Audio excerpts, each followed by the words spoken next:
भागा यकीनन इसलिए कि उसको पता है कि उसने कोई ना कोई गलत हरकत की है, दिल में कोई मलाल है, कोई गिल्ट था, इसलिए तो भागा यहाँ से। बार किया जाएगा कि वो यहाँ पे आए, उसको फिर गिरफ्तार करें, बेल इंटरपोल के थ्रू उसको गिरफ्तार करके रेड वारंट जारी करके उसको लाया जा सकता है यहाँ पे पाकिस्तान। कोई भी शख्स अगर 295C के इल्जाम पे पकड़ा जाए या उस पर FIR हो और साबित ना हो तो ऐसा कानून राइज किया जाए पाकिस्तान में कि जिसने ये इल्जाम उसके ऊपर लगाया है और वो साबित नहीं कर पा रहा, ये इल्जाम उल्टा उसके ऊपर लगाया जाए। फ्यूचर में आप देखिएगा ये दागदार दौर माना जाएगा। रीजन बीइंग कि इस 5-6 सालों में हमने उन लोगों को हीरो बना दिया, उन लोगों को सुपरस्टार बना दिया जिनके पास ना तो कंटेंट है, ना अकल है, ना समझ है, ना ही शर्म है। पावर है रजब भट्ट के पीछे। FIR होने से पहले वो बंदा फरार हो गया इस मुल्क से। उसको ख्वाब आई कि FIR होने वाली है, वो कैसे निकल गया? और अगर 295C उस पर लागू ही नहीं थी, लगी नहीं, क्यों भागा है? रहता यहाँ पर, रह के यहाँ पर व्लॉग बनाता, बताता भाई मैं ऐसा नहीं हूँ, फिर भागा क्यों? देखें, वो भागने की रीज़न तो ये अच्छा जवाब तो खैर वही खुद से देगा या उसके जो फैन फॉलोअर्स हैं वो देंगे।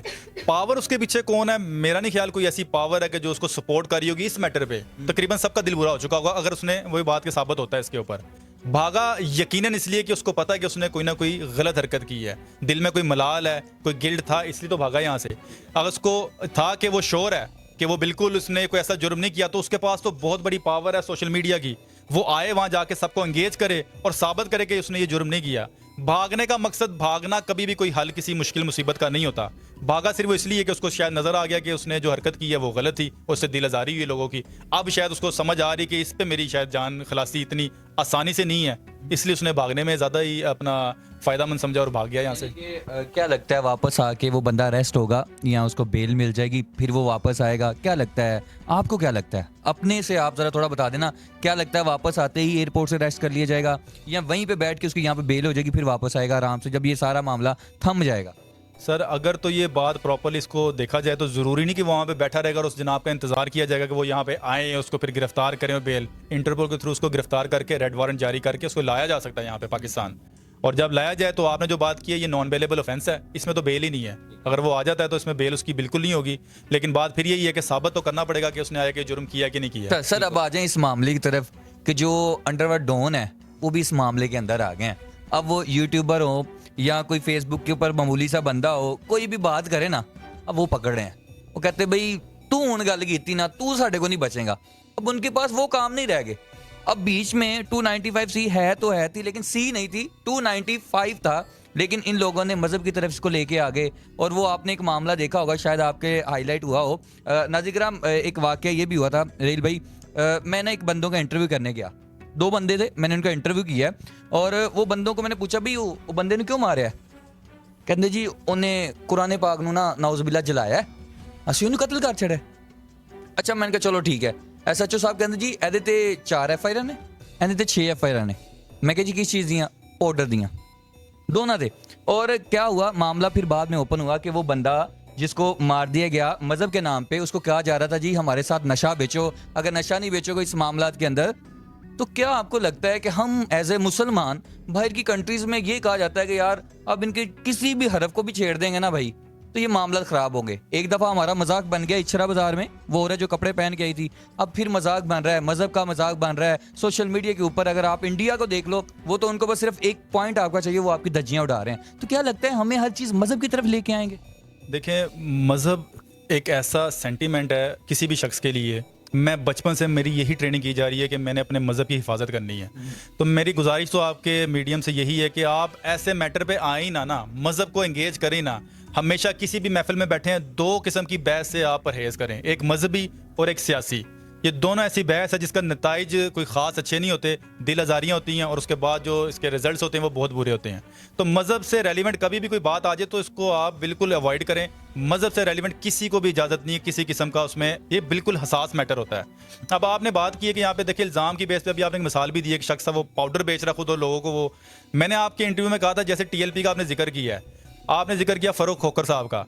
अच्छा, इन लोगों को चाहिए, खासतौर बिलखसूस जो TLP है, मैंने आपको बताया कभी भी जो भी मैटर इनके हाथ आता है ये बड़ा मेरिट के ऊपर इसको डिसाइड करते हैं। इनको चाहिए कि बाकायदा चेक करें, देखें इस बात को कि वाकई ही ये जुर्म सरजद किया गया कि नहीं किया गया। और इसके साथ साथ मैं एक और पैगाम पूरी जुडिशरी को और पूरे पाकिस्तान को ये देता चलूँ, कोई भी शख्स अगर 295C के इल्ज़ाम पे पकड़ा जाए या उस पर FIR हो और साबित ना हो तो ऐसा कानून राइज किया जाए पाकिस्तान में कि जिसने ये इल्जाम उसके ऊपर लगाया है और वो साबित नहीं कर पा रहा, ये इल्जाम उल्टा उसके ऊपर लगाया जाए। अगर 295C की सजाए मौत है या उसकी सजा अगर आप उम्र कैद है हमारे पाकिस्तान पिनल कोड में, जो शख्स झूठा इल्जाम किसी के ऊपर लगा रहा है और साबित नहीं कर पा रहा, तो उसके ऊपर भी ये सख्त कानून राइज किया जाए कि उसको भी सेम वही सजा दी जाए जो 295C की। तब जाके ये जो माशरे के बिगाड़ की तरफ आप इशारा दे रहे हैं ये सुधरेगा। अदरवाइज फिर इसी तरह ही ये जो पाउडरी कह रहे हैं और ये इस तरह के बिल्कुल से अपना ब्लैकमेल करने के लिए या अपने जाती मकसद के साथ खेलेंगे, जाती मकासद को पूरा करने के लिए और हमारे पाकिस्तान में इंतशार फैलाने के लिए भी इन वर्ड्स को यूटिलाइज किया जाता है। जब तक ये सख्त कवानीन अमल में नहीं लाए जाएंगे तब तक ये जो बिगाड़ है, जो नसूर है, ये हमें तंग करता रहेगा। भाई लास्ट सवाल है, इजाजत चाहूंगा, मुझे बताएं जब आम बंदे पे FIR होती है तो वो बंदा फरार हो जाता है, तो SHO साहब डाला लेके जाते हैं उनके घर, उनके वालिद साहब को उठा लाते हैं, तो रजब भट्टी साहब के वालिद साहब को क्यों नहीं अभी तक उठाया गया? फिर ये कोई कानून नहीं है कि आपके अगर ऊपर FIR तो आपके वालिदैन को या किसी मेंबर को उठा के लाया जाए, ये होता नहीं, वो गैर कानूनी है। अगर वो जो आप बात जिसके वो आम बंदे के लिए वो जो आप, हाँ, ये बात जो आपने की है बिल्कुल ठीक है। अक्सर ही होता है जब पुलिस वाले अपनी पावर का अब्यूज करते हैं, जब इन पे प्रेशर पड़ता है, फिर ये कहते हैं ना बेवकूफ़ों की तरह जिस मर्जी को। सारा दिन माशाल्लाह कोर्ट में रहते हैं आप, तो आपको ज्यादा पता होगा कि SHO साहब को जब नहीं वो बंदा मिलता तो वो घर जरूर जाते हैं और किसी ना किसी को लेके आते हैं। तो इस मामले में मैं फिर वही कह रहा हूँ, कौन सी पावर है पीछे? कोई ना कोई तो पावर है और ये आप भी तस्लीम कर लें। देखें सर, सोर्सेज तो डेफिनेटली पहले नहीं अब उसके लाजमी हो गए होंगे। आपने रिसेंटली जो भी वकूआत आपने देखे हुए थे, जैसे कि वो एक मियाँ बिलाल एडवोकेट साहब ने एक FIR की कंप्लेंट दायर की थी, FIR हुई नहीं थी, कि उसने नमाज की जो उसने बेरुमती की रजब भट्ट ने। अच्छा, उसका पैचअप किसने करवाया था? आपको इल्म है इस चीज़ का? इनकी जो ये सुलह हुई थी या जो आपस में राजीनामा हुआ था, ये मुबैना तौर पे कोई सियासी पार्टी का कोई एक शख्स है, उसके बेटे हैं, मैं अब आई डोंट नो, उसका मुझे नाम नहीं पता।